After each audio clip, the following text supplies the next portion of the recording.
Hello everyone, I'm Katrien Fransen, professor at KU Leuven and also head of Leading Insights, an expertise center on leadership at KU Leuven that helps sports teams and also organizations to fully leverage the leadership potential in their teams.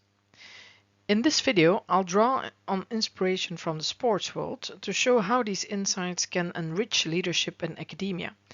Because academic leadership, much like in sports, turns out to be far less of a solo act and far more of a true team effort. And if we look at leadership in sports teams, we have two major sources of leadership. Obviously the coach, but also leaders within the team. The prime example being, of course, the team captain. Being the formal leader of the team or the formal athlete leader, players and coaches expect a lot from their team captain in terms of leadership. You all know probably famous examples of team captains who contributed to their team's effectiveness in a great way. Think about it. If you would be assigned as the head coach of our national team and you'd have to pick a team captain, what would you expect from this person? Pause the video and just think about it for a minute. Well, if I ask that question to players and coaches, they'd say a lot of things actually. They expect their team captain to be a good task leader who provides tactical guidance to his teammates and adjusts them when necessary. But they also expect their captain to be a good motivational leader who encourages all players to perform at their very best. But also off the field, they expect some decent leadership from their captain, for example as a social leader who cares for a good atmosphere in the team, or as an external leader, someone who represents his team towards outer parties, such as club management, press, or sponsors. And the research has indeed shown that each of these leadership roles is very important. So if you have a better task, motivational, social, and external leadership on the team, teams will perform better and athletes will be healthier and experience less burnout. Becomes, can team captains really live up to these expectations of players and coaches? Well, to answer that question, we did a large cross-sectional study in a range of different team sports. And here we asked players and coaches who was the best task, motivational, social, and external leader in their team, and we analyzed whether this person was the same as their team captain. Results. I'd like to hear your opinion first. So first question here. In how many teams do you think that the team captain could actually live up to the expectations of players and coaches, and was, also in the teams that we analyzed, perceived as the best leader in all four roles? Just think about it for a minute. If I would ask this question to others, most of them would say, around 50-60% maybe. But you're right, these expectations might be a bit high indeed, so perhaps let's loosen up a bit. So suppose that the captain can drop one of these four leadership roles.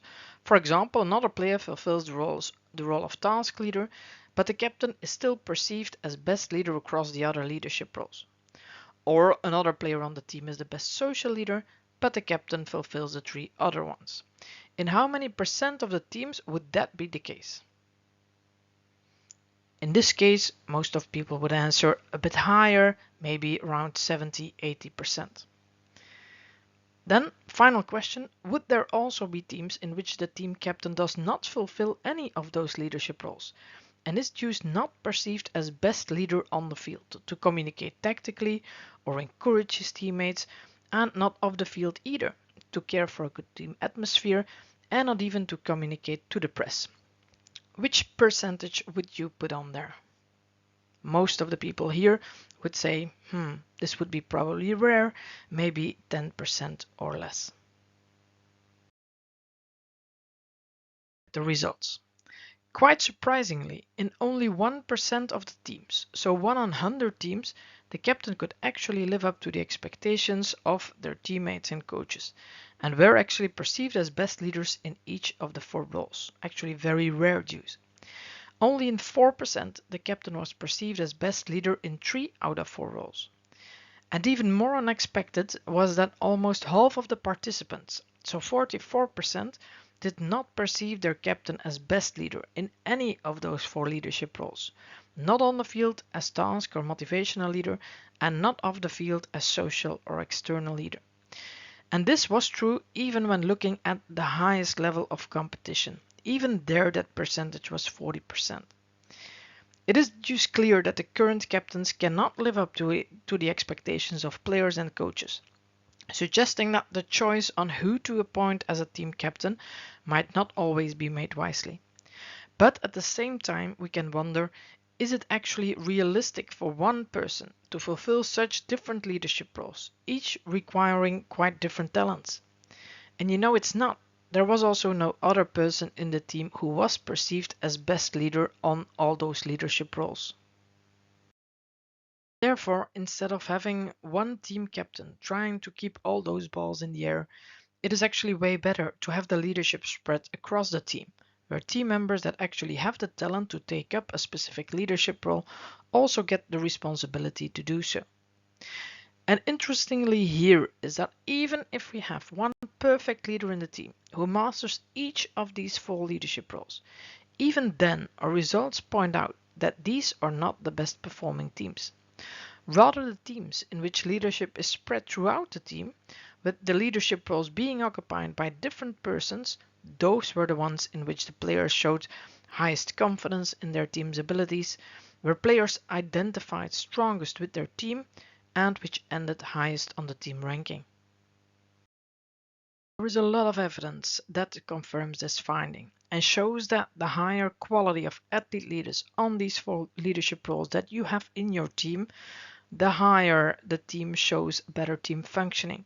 That means players are more confident in their team's abilities, identify more with their team, are more committed to achieve the team goals, show higher team cohesion, higher task climate, better teamwork, and improved team resilience. But also we find effects on team effectiveness, so actually the performance, how satisfied they are with their performance, but also their objective performance. They will perform better if they have better leaders within the team. And finally, also on athlete well-being. So if you have teams with good leaders in the team, they will show higher psychological safety, improved health, and also reduced burnout. So we can conclude that these leaders within sports settings are very important, and we should definitely aim at structures of shared leadership in which each of these leaders are assigned to these leadership roles and get also improved in their leadership abilities. Of course, we should be careful by simply applying these findings of the sports context to a university context. As we all know, the university setting presents unique challenges as well as opportunities for leadership that might not even be sufficiently addressed by existing organizational research theories and models. So therefore, the aim of the research that I will present you today at a university context was twofold. The first aim being to identify all possible leadership behaviors for formal and peer leaders. The second aim being to see which of these leadership roles is most important in predicting different outcomes. To achieve the first aim, we conducted 2 studies, including both qualitative interviews to identify all possible leadership behaviors, followed by focus groups to group the content-related behaviors into leadership roles. And we did these studies for both formal leaders and peer leaders. Here you find the different leadership roles of formal leaders. We see some similarities. You'll also get a task leader, a motivational, a social leader, and an external leader. But there are also a lot of other leadership roles, partly because our aim was to be as comprehensive as possible, and also because this allows us to differentiate between different aspects of leadership when relating them to outcomes. You also find the full definitions of these leadership roles on the website mentioned. We followed a similar procedure for the peer leaders, so members within a team who take up leadership responsibilities. Here the interviews and focus groups led to 14 different leadership roles. While the names might be a bit similar to those of the formal leader, each of these roles is accompanied by a clear definition, and while the name might be similar, this definition clarifies the differences. Also here, all the elaborate definitions can be found on our website. Then, in the next step, we aim to see which of these leadership roles is most important in the specific context of a university.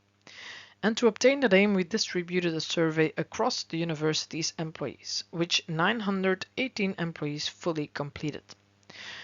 Of these 918 participants, about half were a member of administrative or technical teams. 16% belonged to board teams and 31% belonged to research teams.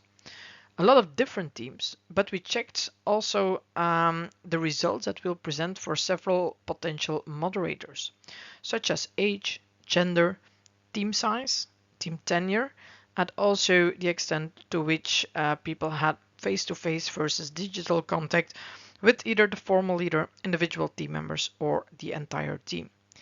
And it was found, though, that none of these moderators had a confounding impact on the results, and our results can be generalized across all these different contexts. To reduce the length of the online survey, participants were randomly referred to a survey including the leadership behaviors and roles for either the formal leader or the team members, here referred to as peer leaders. At the end of the survey, after having completed the questions on team outcomes, every participant had the choice to also complete the questions relating to the leadership roles they had not yet completed, but this was an optional choice. In total, 44% completed both sections. So consequently, analysis of formal leadership behaviors and roles were based on 680 participants and those of peer leaders on 639 participants. In the results here today, we'll focus on the leadership roles of peer leaders, leaders within the team. Here's some more information of what we actually asked to participants. So for example, for the role of social leader, people had to read the definition and then had to indicate one of these different options. Either they indicated that this role was not relevant in the framework of their team, maybe that it was relevant but not fulfilled currently by any of the team members, or whether it was fulfilled. If so, then they had also to indicate the quality of the provided leadership, and this on a scale from very bad to very good. Let's have a look at the results. First, have a look at the black bars. As you can see, a very low percentage of participants indicated that these leadership roles were not relevant in the context of their teams. We can conclude that the majority of the participants found all 14 leadership roles to be relevant. With respect to the bars in gray, between approximately 10 and 20% of the participants indicated that this leadership role was important, but that it was currently not fulfilled by any of the members of their team. Most participants, though, indicated that the leadership roles were fulfilled and rated the quality either as good in green, moderate in yellow, or as bad in orange. As you can see here, the quality differs. In some leadership roles, peer leaders are doing already a really good job, for example, as a social leader.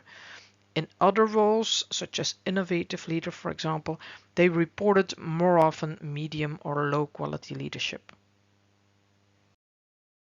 In the next step, we wanted to see whether it's important to have someone fulfilling that leadership role and whether the quality matters. More specifically, we are looking at these different outcomes. We have team identification, team cohesion, team effectiveness, job satisfaction, work engagement, and organizational citizenship behavior, meaning that you're doing more than is strictly entailed within your job description. Let's first have a look at the results for team identification. Here, the higher the bars, the higher the team identification of members within the team, meaning that they identify stronger with their team so that their team is more important for them. And first, we look here at the results for the social leader. So basically, looking at the green bars, if you have high quality social leadership within your team, so occupied by peer leaders, we see that the team identification of the other members is also the highest. And this is significantly higher than when you only have medium quality social leaders within your team, and significantly higher compared to when you have low quality social leaders within your team in orange. Interestingly here is that you can see that if people consider the role of social leader relevant but not currently fulfilled, the results are equally bad than when you have low quality social leaders in your team. So it's better to have a leader of even medium quality compared to having no leaders at all. And without going into much detail, you can see here that actually, the same conclusions hold for all of the different leadership roles. So in each of these leadership roles, you can see that the green bars in which you have high quality of athlete leaders or better as peer leaders within your team here, the higher the team identification, and it's significantly higher than when you'd have medium quality and significantly higher than when you have low quality. And actually for most of these leadership roles, when a leadership role, this leadership role is not fulfilled but considered relevant, then you have equally bad scores compared to when you have leaders of low quality. I'll also quickly show you the results for the other team outcomes without going into much detail, but just look at the general trends. As you can see here, green bars, highest quality of leaders, score always better with regard to team cohesion than medium quality, which scores significantly better than low quality. And again, the gray bars considered relevant but not currently fulfilled. So if you have no leaders in your team for that specific leadership role, then you score almost as low as when you have low quality leaders. Very similar conclusions here can be drawn for team effectiveness. The same trends can be observed for job satisfaction either. For work engagement as well, even though the differences here are a bit smaller, but still significant. And finally, also for organizational citizenship behavior, we observe the same trends. So we can conclude that having high quality leaders within your team is very important, but also, and at the same time, if leadership roles are not fulfilled, it is equally bad than having very bad leaders on that leadership role in your team. So investing in leadership, in improving leadership quality within your team is definitely the way to go. Although I won't go into detail on the formal leaders, I can already tell you that the results for formal leaders were very similar, and also there all roles related positively to each of the outcomes. But this information can all be found on our website. In the next step, we looked at the relative contribution of formal and peer leaders to see whether the formal leader or the peer leaders contribute most to the different outcomes. This also means that we used a more limited sample of 401 participants that rated both formal and peer leaders. So we have the average quality of peer leaders across all leadership roles at the top, and the quality of the formal leaders also across all leadership roles at the bottom. The numbers with the arrows are the regression coefficients, pointing at the strength of the relationship with the different outcomes. For example, here for team identification, we see that the contributions of both peer and formal leaders are significant, meaning that they both make a unique contribution to team identification. From the size, we can infer that the contribution of peer leaders is even larger than that of formal leaders. In addition, we analyzed the results separately for research teams and for teams of administrative and technical staff. The board teams were too small to allow for reliable analysis. Across both remaining team types, the overall pattern remains consistent. Both leaders make unique contributions. In research teams, the formal leaders play a slightly larger role in affecting team identification, whereas in administrative and technical staff teams, the peer leaders are more than twice as influential.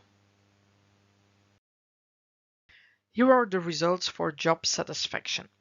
Here we can see that in this case, both peer leaders and formal leaders again have a unique contribution on team members' job satisfaction. We can see that in general these are of similar size, but if we look more in detail into the type of the teams, we can see that the peer leaders play a larger role in the administrative and technical staff teams, whereas the formal leaders play a larger role in the research teams. Then with regard to work engagements, again, unique contributions of both peer and formal leaders, albeit that in general the contribution of formal leaders is larger. When looking at the different types, we can see a larger role of peer leaders here in research teams, whereas the formal leaders are more important in teams of administrative and technical staff teams. But it is important to highlight that even in those specific teams, both contributions of both types of leaders remain significant and use important. For team cohesion then, we see a much clearer difference where both leaders still have unique significant contribution, but with the contribution of peer leaders more than double the size of that of formal leaders. And we see that this finding holds for both research teams and for teams of administrative and technical staff. Also, with regard to team effectiveness, we see a unique contribution of both types of leaders, but with a larger impact of the peer leaders. Looking into the different types of teams, we see that the peer leaders are mostly important and twice as important as formal leaders in the teams of administrative and technical staff, but with the impact of formal leaders being larger in research teams. Then finally, with regard to organizational citizenship behavior, we see that the impact of peer leaders compared to the formal leaders is more than 3 times as large. And this holds for both research teams and teams of administrative and technical staff. So while one might think that the quality of formal leaders is most predictive for a good team's functioning, we clearly see from these results that the quality of peer leaders is as predictive and for some outcomes even doubles the size. So these results highlight that we cannot underestimate the importance of having good peer leaders in the team. In a final step then, we looked at the combined contribution of formal and peer leaders. And to do so, we differentiated between teams that had both bad formal leaders and bad peer leaders in red, and teams in which both formal and peer leaders were considered of high quality in green. But interestingly here is also to look at these categories in between. Perhaps it is good enough to have a good formal leader in the team, which can compensate for having bad peer leaders in blue, or the other way around, teams in which good peer leaders compensate for a bad formal leader in yellow. And here you see the results for the different outcomes, with the MANOVA showing a large effect size. So you see the different outcomes listed, and the higher the bars, the higher the reported outcome. So for example, the higher team identification, the higher job satisfaction, and so on. Interestingly here is that having either a good formal leader, which is presented by the blue bars, or having good peer leaders in yellow, those result in better outcomes than having none of these leaders in red. But importantly, when both the formal leaders and the peer leaders are of high quality, then the outcomes are significantly better. And this holds for all of the different outcomes. This brings us to the main conclusions or take-home messages of the presentation. First of all, we've found that all leadership roles are perceived as relevant. Next, we also see that each leadership role is positively related with each of the different outcomes. Additional analysis that I've not presented here showed that there's no leadership role that is absolutely critical to achieve the results. So there are different possible ways to get to those results. We did find, however, that the more leadership roles that are occupied in a qualitative way, the better. We also found that both formal leaders and peer leaders contributed uniquely to our outcomes. And even though we saw some small changes in size of these relationships depending on the type of team, in general we can conclude that these conclusions are largely consistent across the different types of teams. And importantly, we found the best results in teams with high quality formal and high quality peer leaders. So it's not clearly the one or the other, but it's important to invest in the quality of leadership of both types of leaders. So instead of trying as a formal leader to juggle all these leadership balls in the air on your own, it is much more beneficial to opt for a structure of shared leadership, in which high-quality leadership of the formal leaders is combined with maximally harnessing and developing the leadership talents within the team. As the title of this presentation already said, leadership is not a solo act in sport teams, but it appears also in academia. It is really teamwork between the formal leaders and high-quality peer leaders within your team. Knowing that shared leadership is beneficial is one thing, but getting there and implementing an efficient structure of shared leadership, that's a whole other thing, of course. So in this next part of this presentation, I'll present you shortly 4 different steps that you can follow in order to create a maximally effective structure of shared leadership. The first step here is to determine which of these leadership roles is important in your team. I realize that 14 leadership roles for peer leaders is a lot, and it's not really realistic to start immediately with implementing all of them. Even though that we know that the more of these leadership roles, the better, it's also possible to combine some of these leadership roles, and it's always a good idea to be realistic and start with a few of them. Since we also know that there is not any one critical leadership role that is more important than others, it's up to you to make a selection, ideally together with your team members, and discuss which of these leadership roles is most important to be fulfilled in the specific context of your team. I'll shortly share some of our approaches of how we identify, appoint and develop leaders, so you can take these principles into account if you would like to further implement a structure of shared leadership in your team. With respect to the identification of leaders, the choice of leaders is really critical. We know from earlier experiments that they can have a large positive but also a large negative impact, so choosing the right leaders is absolutely key. If organizations or sports teams decide to work with shared leadership, the formal leader often thinks like, I have the best idea of leaders within my team, who of my team members should occupy those different leadership roles, so I will make the decision on who to appoint as leaders. The big problem there, however, is that when the team members in your team do not see that person as a good leader, they will also not be inclined to follow his or her guidance, and as a result, that leadership is ineffective. So what we try to do in our approach is to turn this process around and look in first instance as in, what is the support base for different leaders within the team? Who do the team members actually see as best leaders on those different leadership roles? And we take those perceptions as a basis, together of course with the perceptions of the formal leaders, to inform our decision. So in our shared leadership mapping analysis, we ask all the team members to rate each of their fellow team members on those different leadership roles.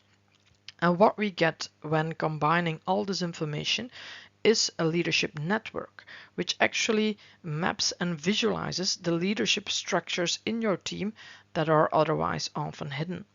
The most central are those persons that are perceived as best leaders by their team members. The arrows indicate perceptions of high quality and moderate quality leadership. And then in addition, you also get like a graph with all these different bars showing once the perception of the other team members, the blue bars, but also the perception of formal leaders, their own self-perception, and their motivation to take up this specific leadership role. So you get all this information for each of the different leadership roles analyzed. If you want to have more information on this approach, on the shared leadership mapping analysis, you can find that also on our website.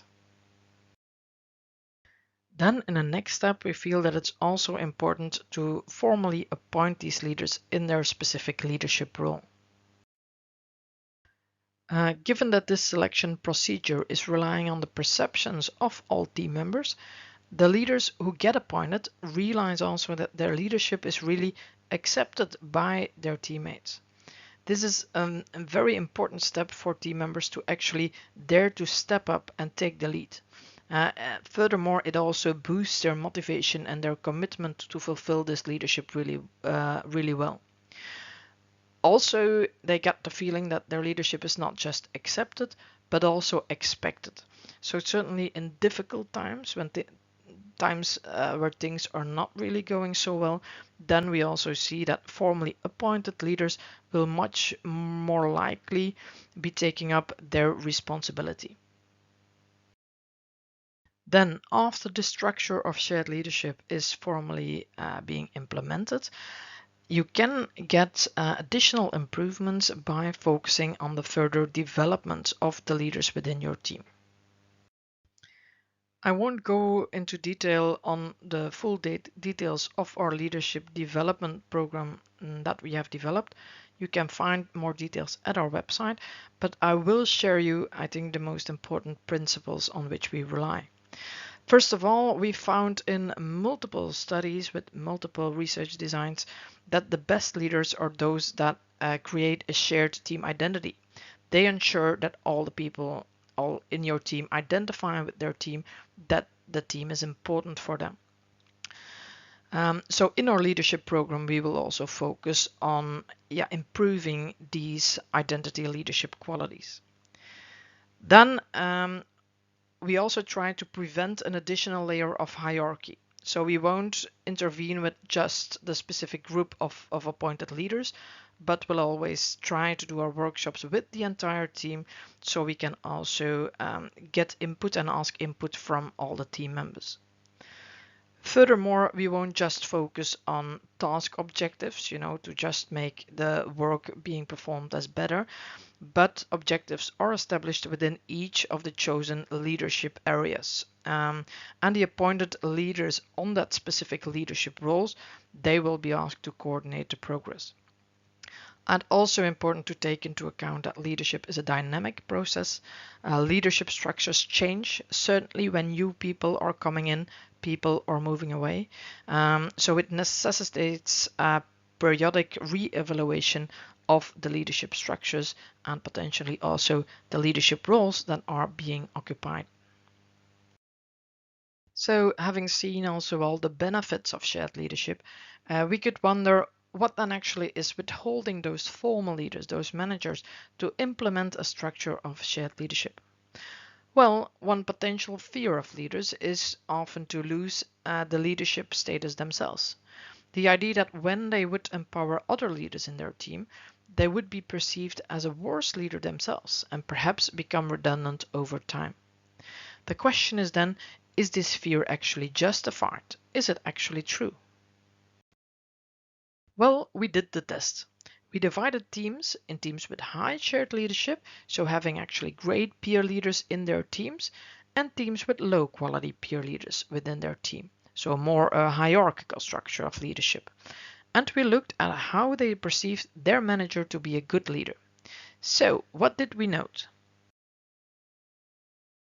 Well, we found that for task leadership, for example, it seems that if you have better task leaders within your team, so better task peer leaders, the green bar, then people will also perceive their manager as being a better task leader compared to more hierarchical teams.